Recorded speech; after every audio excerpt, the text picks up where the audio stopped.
The flowers hadn't wilted yet when they lowered my husband into the ground. White lilies, pale roses, petals trembling in the wind like they were unsure they belonged there. I remember thinking how strange it was, that something so beautiful could sit so comfortably beside loss. 42 years of marriage reduced to a polished wooden box and a prayer spoken too quickly. My son stood beside me, tall and rigid, his black suit crisp, his face unreadable. He didn't cry, not once. I told myself grief came in different shapes. I told myself he was being strong for me. Mothers tell themselves many lies when they aren't ready to see the truth. When it was over, when the mourners drifted away and the graveyard returned to silence, he touched my elbow gently. "I'll drive you home, Mom," he said. His voice was polite, distant, like a stranger holding a door open. I nodded because I was tired in a way sleep could never fix. My heart felt hollowed out, like someone had scooped out everything that mattered and left me standing upright out of habit. The car smelled unfamiliar, a sharp, clean scent that wasn't his childhood mess of candy wrappers and old books. I folded my hands in my lap and stared out the window as the town blurred past us. Houses I recognized.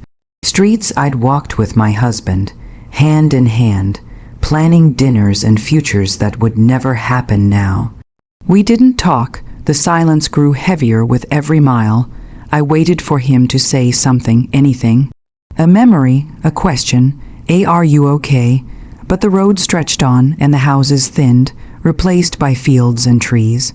The sky dimmed, clouds dragging low like they were eavesdropping. "Is this a shortcut?" I asked softly. "Yes," he replied, too quickly. I glanced at him then. His jaw was tight, eyes fixed forward, knuckles pale against the steering wheel. This wasn't the boy I had held through fevers. This wasn't the child who used to fall asleep against my shoulder during long drives. The road narrowed. Gravel crunched beneath the tires. My stomach twisted, not fear exactly, but something colder. Recognition, the feeling you get right before a truth reveals itself. "We passed the turn," I said. He slowed the car. The engine hummed as he pulled over to the side of the road. No houses, no lights. Just open land and a stretch of emptiness in both directions. Wind brushed against the grass like a whisper. He put the car in park. Then he turned to me. "This is where you get off." The words didn't make sense at first. They floated between us, weightless and unreal. I laughed softly, because surely this was a mistake. Surely grief had made me mishear him. "What?" I asked. He sighed, as if I were inconveniencing him. "I can't do this anymore, Mom. I've got my own life, my own responsibilities." I stared at him, my mouth opening but no sound coming out. My chest felt tight, like the air had suddenly thinned. "This isn't funny," I said. "Your father just—" "I know," he interrupted. "And that's over now. Over, just like that." He reached for the door handle on my side and opened it. Cold air rushed in, carrying the scent of dirt and distance. I looked down at my black shoes, already dusted with gravel. "You'll figure something out," he said, avoiding my eyes. I stepped out because I didn't know what else to do. The door closed, the lock clicked, the car pulled away, tires spinning briefly before finding the road. I stood there alone, the funeral flowers still fresh in my mind, realizing that I hadn't just buried my husband that day. I had buried my place in my own family. The sound of the car faded, swallowed by the open land and the wind that moved through it without purpose. I stood there long after the dust settled, staring at the empty road as if he might return. Mothers wait, even when they shouldn't, even when every instinct screams that hope is a dangerous thing, we wait. My purse hung from my shoulder, light and useless. No phone. He had insisted on holding it during the funeral, said he'd charge it in the car. No jacket, no plan, just black clothes meant for mourning and shoes never meant to walk anywhere important. The sun slid lower, dragging shadows across the road. With each passing minute, the reality pressed harder against my chest. My son had left me. Not in anger, not in a moment of madness, but calmly, deliberately, as if this decision had been rehearsed long before my husband's body was cold. I started walking. The gravel cut through the thin soles of my shoes, each step a small punishment. The road stretched endlessly, the same curve repeating like a cruel joke. With every step, memories rose uninvited. I remembered selling my wedding jewelry to pay for his college books, working double shifts so he wouldn't feel different from other children, sitting up through the night when he was sick, whispering promises to God that I would trade years of my own life if it meant he would be safe. Blood means something, I had believed. It binds, it remembers. The sky darkened fully by the time my legs began to shake. Fear crept in then, not loud or dramatic, but quiet and logical. What if no one came? What if this was how it ended? Alone, anonymous, erased. Headlights appeared in the distance, slicing through the dark. I raised my arm without thinking, shame burning hotter than fear. The car slowed, then stopped a few feet away. A woman leaned out the window, her face lined with concern. "Are you all right?" she asked. I wanted to say yes. I wanted dignity. Instead, the truth spilled out in pieces. "My son, he left me. I don't know where I am." She didn't ask questions. She opened the passenger door and told me to get in. Her kindness broke something in me that had been holding together by habit alone. I cried quietly as she drove me to a small town, bought me tea, and let me sit until my hands stopped trembling. That night, in a modest guest room she offered without hesitation, I stared at the ceiling and replayed every moment that led me there. And somewhere between the ticking clock and the unfamiliar darkness, another truth surfaced, sharp and undeniable. This wasn't sudden. My son hadn't changed overnight. I had simply refused to see it, the impatience when I asked questions. The way he and his wife spoke about money in sentences. The documents my husband had been reviewing before he died. His forehead creased with worry he never explained. By morning, grief had shifted into something heavier. Not anger, not yet. Awareness. I borrowed a phone and made calls. Friends I hadn't spoken to in years, an old neighbor who knew things, a former colleague of my husband's who sounded hesitant before finally saying, "You should look into the will, the will." The word echoed in my head long after the call ended. I realized then what they had assumed, that without my husband I would fold, that I would be too broken, too old, too lost to fight back. They were wrong. When I thanked the woman who had saved me and stepped back into the daylight, I felt different. Still wounded, still grieving, but awake. I had been abandoned on a road meant to erase me. Instead, it had shown me exactly where I stood. And I began to walk forward not as a mother waiting to be loved, but as a woman who remembered who she was. I did not return home. Not to the house filled with echoes, or to the life my son had decided no longer included me. I stayed small, quiet, almost invisible, renting a modest room in a town where no one knew my history and no one asked questions. Grief still slept beside me, but it no longer controlled my waking hours. In the silence, I began to remember myself.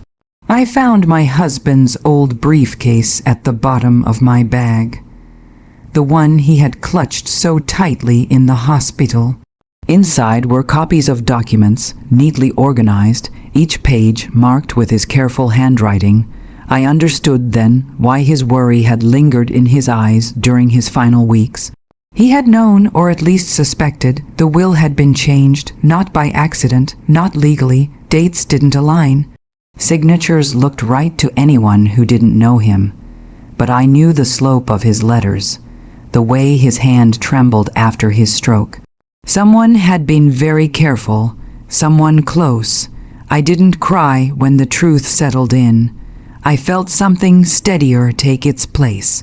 Resolve, I began making calls, not emotional ones, not desperate pleas, but precise questions. A retired lawyer owed my husband a favor. A financial advisor remembered my name long before he remembered my son's. A clerk at the records office paused too long before saying, "This isn't the only version filed." Each conversation peeled back another layer of the life I had trusted. My son and his wife had moved quietly, confidently, assuming I would never look behind the curtain. Assuming grief would make me obedient. They forgot something important. I had raised him. I learned their routines without them knowing. I read between lines. I listened more than I spoke. The less I appeared, the more careless they became. People always relax when they believe the threat has passed, and to them, I had, money changed hands. Property titles shifted. My husband's business, something I had supported for decades without ever demanding recognition, was sold under my son's authority. But paper remembers, ink remembers, and truth has a way of surfacing when it's given patience. I did not confront them. Not yet. Instead, I rebuilt myself piece by piece. I cut my hair, bought clothes no one associated with his mother. I learned the language of accounts and clauses and timelines. I slept better than I had in months, not because the pain was gone, but because I finally understood it. One afternoon, while reviewing bank statements at a public library, I felt it fully for the first time, not hatred, but clarity. They hadn't just taken my place, they had underestimated me. That was their mistake. I filed documents quietly, corrected records, requested audits under my legal rights as a surviving spouse. Each action was small, almost boring.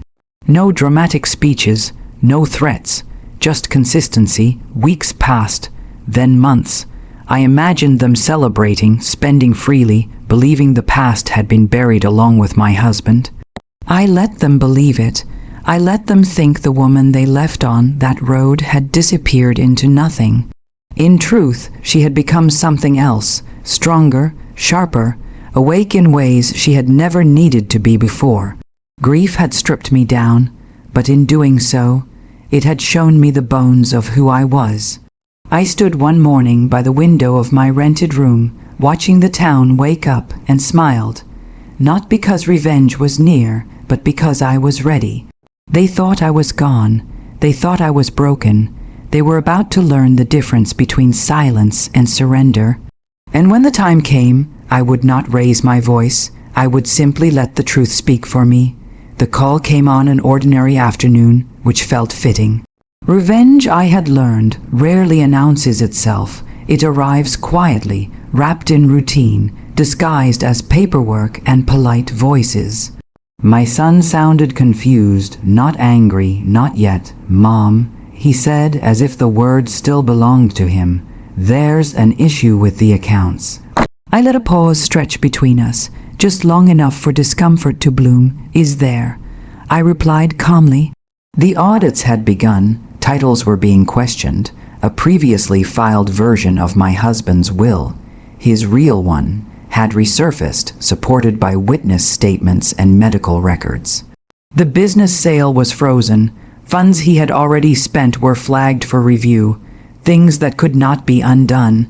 I agreed to meet him at the office where it had all started. The building my husband and I had once dreamed into existence.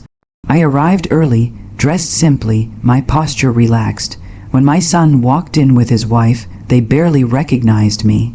"You look well," her eyes seemed to say. I smiled. I was. He talked quickly, explanations tumbling over each other. Mistakes, misunderstandings, legal confusion. He never apologized. He never asked how I had survived. When he finally ran out of words, I placed a folder on the table between us. Inside were copies of everything, the forged signatures, the altered dates, the hidden transfers. His wife's face drained of color as she flipped through the pages. "You left me on a road," I said gently. "You thought that was the end of the story." He looked at me then, really looked at me, and for the first time I saw fear. Not of punishment, but of being seen. "I didn't think you'd," he started. I know. I interrupted. You didn't think at all. The legal consequences followed swiftly, impersonally. The business reverted to its rightful ownership. Assets were restored. Investigations expanded beyond what I had initiated. I watched it all unfold with the distance of someone who had already survived the worst part. They lost more than money. They lost standing, trust, the illusion of control. Friends stopped calling, doors closed. I did not gloat. I did not visit their ruin. My final act was the simplest. I transferred what remained of the estate into a trust, one that ensured my independence, and closed every door they had once used to reach me. I left them a letter, just one. You taught me something on that road, it read. You showed me exactly who you were, and reminded me who I am. Months later, I stood at a quiet bus stop on the edge of town, watching cars pass.